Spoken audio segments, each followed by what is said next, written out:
So Reese was born December 4th, 2008. She was our first child, and she came kicking and screaming into this world, and she was the most beautiful thing I'd ever seen. When Reese was about 3.5 months old, she started having seizures, and we didn't recognize the seizures for what they were at first. I didn't know what it was. I didn't know if this was our first child.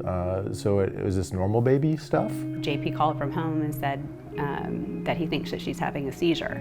And he had looked it up online, and he had identified that what she was doing looked like something called infantile spasms. And we drove to PCH and, hoping for the best, that we were wrong and this is, bad gas or something. So she had a seizure.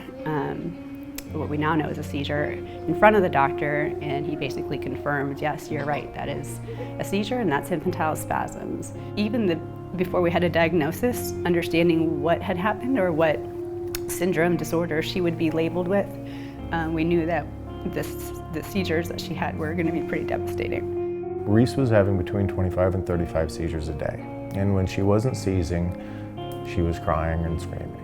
And she really wasn't sleeping for more than about 40 minutes at a clip. There was a period there of about a year where Jen and I took turns sleeping every other night. We literally spent years with Reese where she didn't so much as make eye contact with us.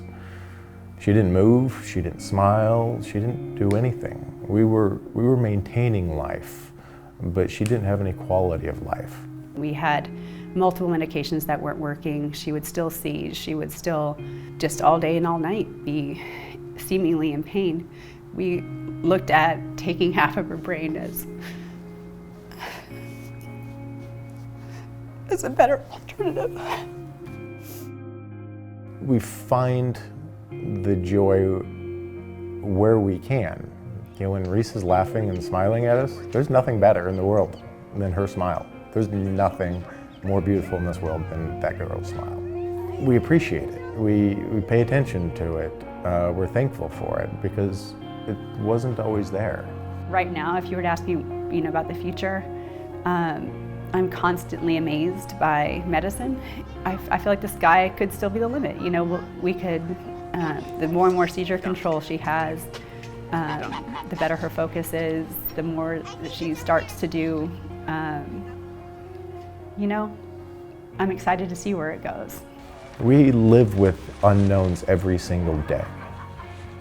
We don't know how much longer Reese is going to be with us. I know that one morning I'm going to go into her room and she's probably not going to be with us anymore. I don't know if that's tomorrow, I don't know if that's in 10 years from now, but that is the reality that we live with, and it's something that crosses my mind every time I open her bedroom door in the morning. And that takes some adjustment. It's just part of our daily life.